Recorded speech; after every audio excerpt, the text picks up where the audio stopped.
ذرا سوچیں، ایک چھوٹی سی مکھی جو دیکھنے میں نہایت کمزور لگتی ہے، مگر اس کے جسم سے نکلنے والا شہد انسان کی صحت، دوا اور طاقت کا خزانہ ہے۔ قرآن نے 1400 سال پہلے شہد کی مکھی کا ذکر کر کے ہمیں حیران کر دیا تھا۔ آج سائنس وہی باتیں ثابت کر کے قرآن کی سچائی پر مہر ثبت کر رہی ہے۔ سوال یہ ہے کہ ایک چھوٹی سی مکھی میں اتنے بڑے راز کیسے چھپے ہیں؟ آئیے جانتے ہیں شہد کی مکھی کی حیرت انگیز کہانی۔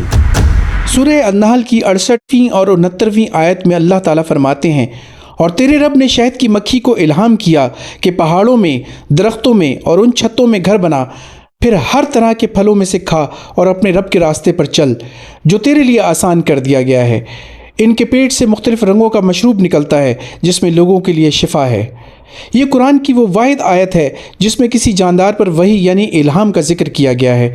اس سے پتہ چلتا ہے کہ شہد کی مکھی کوئی عام کیڑا نہیں بلکہ اللہ کی خاص نشانی ہے۔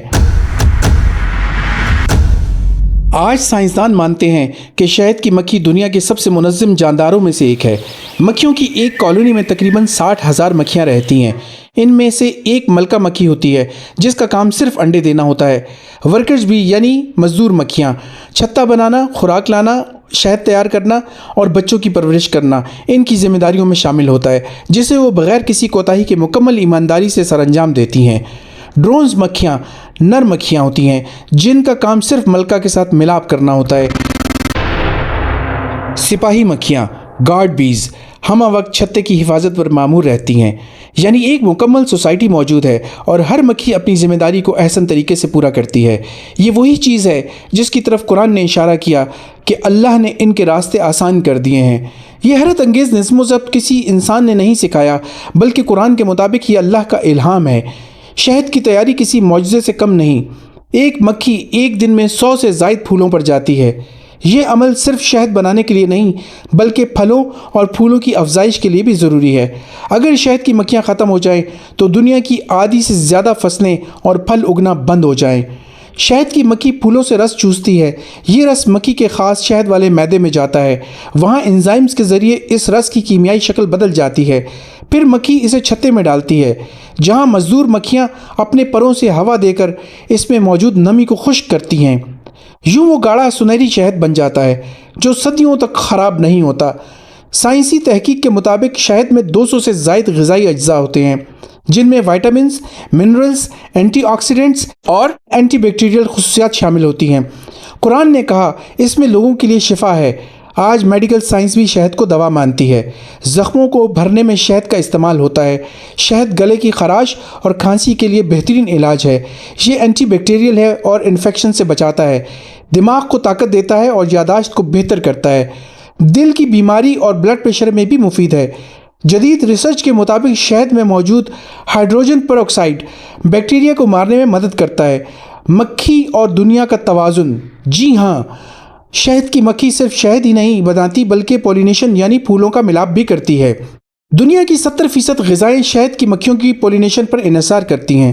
اگر شہد کی مکھیاں ختم ہو جائیں تو خوراک کی سپلائی خطرے میں پڑ جائے گی۔ آئنسٹائن سے منسوب ایک قول ہے کہ اگر شہد کی مکھیاں زمین سے ختم ہو جائیں تو انسان زیادہ سے زیادہ 4 سال ہی زندہ رہ پائے گا۔ قرآن نے نہ صرف شہد کی مکھی کا ذکر کیا بلکہ بتایا کہ یہ الہام کے ذریعے کام کرتی ہے، یعنی اس کا نظام مالک کل کی طرف سے ڈیزائن کیا گیا ہے۔ یہ کسی اندھے اتفاق یا کسی بگ بینگ کا نتیجہ نہیں۔ شہد کی مکھی کے بارے میں چند غلط فہمیاں اور افواہیں ہیں۔ جیسا کہ اکثر کہا جاتا ہے کہ کچھ خاص مکھیاں چھتے میں شہد کی کوالٹی کنٹرولر کا کام کرتی ہیں۔ ان کا کام لائے گئے شہد کو چیک کرنا ہوتا ہے اور اگر کوئی مکھی خراب شہد لے آئے تو وہ اسے مار دیتی ہیں، لیکن حقیقت یہ نہیں ہے۔ اصل میں شہد کی مکھی کا ایک خطرناک دشمن ہے، جی ہاں، جسے ایشین جائنٹ ہارنٹ کہا جاتا ہے۔ یہ حملہ آور چھتے پر دھاوا بولتا ہے، شہد کی مکھیوں کو قتل کرتا ہے اور کئی بار ان کے سروں کو بھی الگ کر دیتا ہے۔ چھتے کے نیچے جو مری ہوئی مکھیاں ملتی ہیں وہ اصل میں ہارنٹ کے حملے کا نتیجہ ہیں، نہ کہ ملاوٹ پر دی گئی سزا کا، کیونکہ ملاوٹ کا کام صرف انسان کرتا ہے۔ یعنی یہ کہانی ایک من گھڑت قصہ ہے جبکہ حقیقت میں یہ ایک بیرونی دشمن کی وجہ سے ہوتا ہے۔ اسی طرح مکھیوں کا ایک قدرتی رویہ ہوتا ہے جسے ہائیجینک بیہیویئر کہا جاتا ہے۔ اس میں وہ نوزائیدہ پیوپوں کو چیک کرتی ہیں اور اگر کوئی بیماری یا وائرس ہو تو اسے سیل سے نکال دیتی ہیں۔ یہ کوڈنگ ویروا سینسٹیو ہائیجین کہلاتی ہے، اور یہ طرز عمل جان بوجھ کر اپنی جنس کو مارنا نہیں بلکہ باقی تمام کنبے کو بیماری سے محفوظ کرنے اور بقا کا ایک طریقہ ہے۔ شہد کی مکھی ہمیں سکھاتی ہے کہ ایک چھوٹا سا جاندار بھی اللہ کی قدرت کی عظیم نشانی ہے۔ اس کی محنت اور نظم و ضبط انسان کے لیے سبق ہے، جبکہ اس کے پیٹ سے نکلنے والا شہد اللہ کی عطا کردہ شفا ہے۔ اگر آپ کو آج کی یہ ویڈیو اچھی لگی ہو تو اسے اپنے دوستوں سے شیئر کریں، کیونکہ علم وہی ہے جو آپ کے دل کو دہلا دے اور دماغ کو جگا دے۔ اگر آپ جاننا چاہتے ہیں کہ اونٹ کو اللہ نے اپنی نشانی کیوں کہا تو ہماری اگلی ویڈیو کا انتظار کیجیے۔